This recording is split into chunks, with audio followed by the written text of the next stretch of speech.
চলো বন্ধুরা, আজকে আমি চিংড়ি দিয়ে পুঁইশাক চচ্চড়ি রান্না করব। পুঁইশাক চচ্চড়িও বলতে পারো কিংবা পুঁইশাক ঘন্টও বলতে পারো।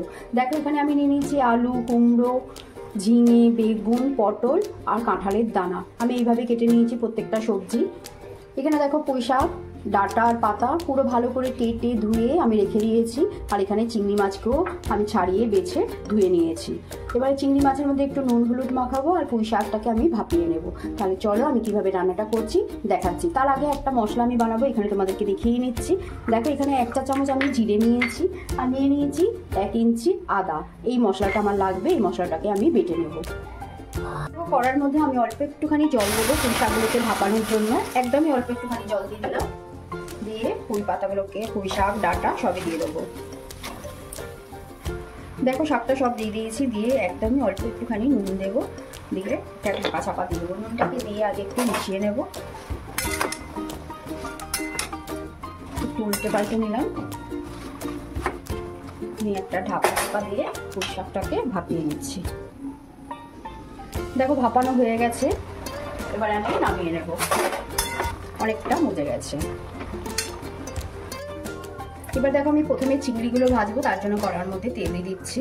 চিংড়িটাকে আমি হালকা করে ভেজে নেবো, বেশি কিন্তু ভাজবো না কড়া করে, তাহলে টেস্টটা নষ্ট হয়ে যাবে।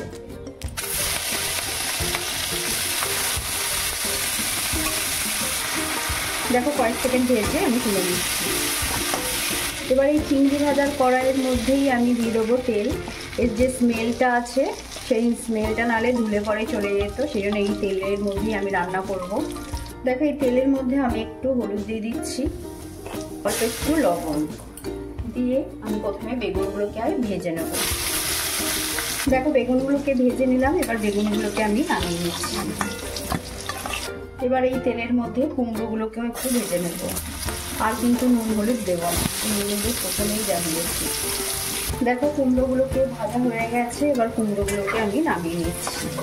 এবার আমি দেখো ঝিঙে দিয়ে দিচ্ছি।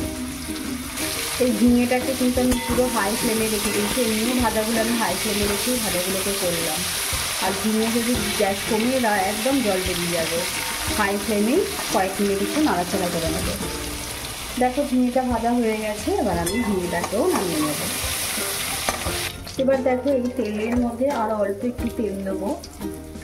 এবারে একটা তেজপাতা, 2টো শুকনো লঙ্কা আর 5 ফোড়ন।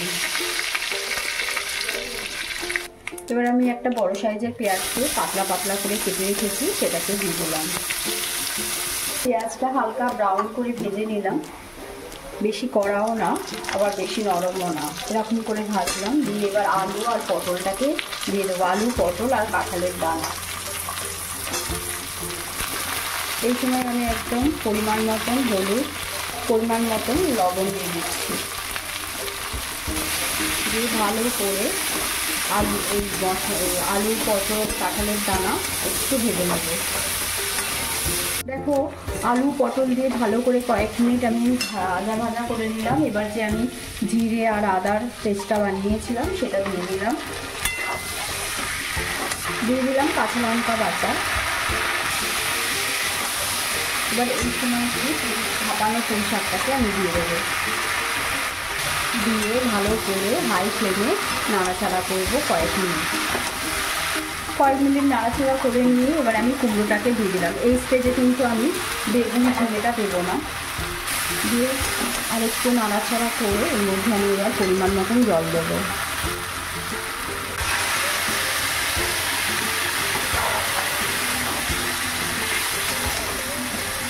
যাতে সব কিছু ভালো করে সুসিদ্ধ হয়, চাপা দিয়ে বেশ খানিকক্ষণ রান্নাটা করব।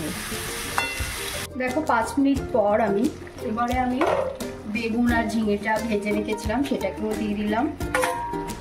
আর দিয়ে দেবো চিংড়িগুলোকে, কেন চিংড়িগুলোকে সিদ্ধ হতে হবে।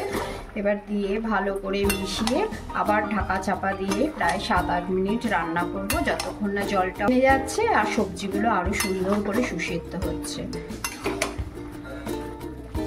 আমি ঢাকা দিয়ে দিলাম। দেখো 7-8 মিনিট রান্নাটা করার পর এবারে আমি ঢাকাটাকে তুলে ফেললাম। তুলে গ্যাসের ফ্লেমটা আমি বাড়িয়ে দিয়েছি। এই সময় আমি মিষ্টিটা দিয়ে দেবো।